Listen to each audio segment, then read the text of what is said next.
La pierre papier est un placement qui permet d'investir en immobilier mais via des fonds ou via des titres de société.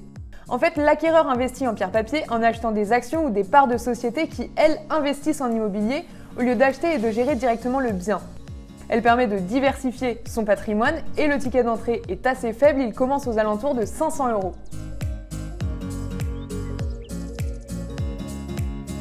Vous pouvez donc accéder à des titres de commerce comme des bureaux ou des entrepôts avec un ticket d'entrée bien plus faible que dans l'immobilier classique. Ces titres sont accessibles via votre contrat d'assurance vie ou votre PER. Quand on investit en pierre papier, les risques sont mutualisés sur plusieurs biens. En comparaison avec l'immobilier traditionnel, lorsqu'on achète une maison par exemple, le risque est concentré sur un seul et même bien. Un autre avantage, et pas des moindres, c'est que la gestion est complètement déléguée, pas de facture, pas d'assemblée générale ou pas de travaux à payer, mais cette gestion déléguée se fait en contrepartie de frais de gestion.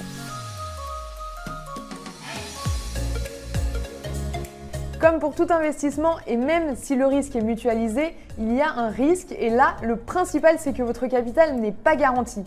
Par exemple, si vous investissez dans une société qui ne fait pas de bénéfices, il y a donc un grand risque de ne pas percevoir de dividendes. L'objectif de l'investissement en pierre papier est de se constituer des revenus complémentaires.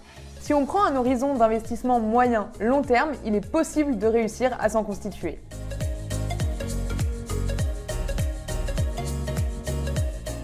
On appelle cela pierre-papier pour une raison bien précise, pierre pour l'immobilier indirect et papier parce que c'est sous forme de parts.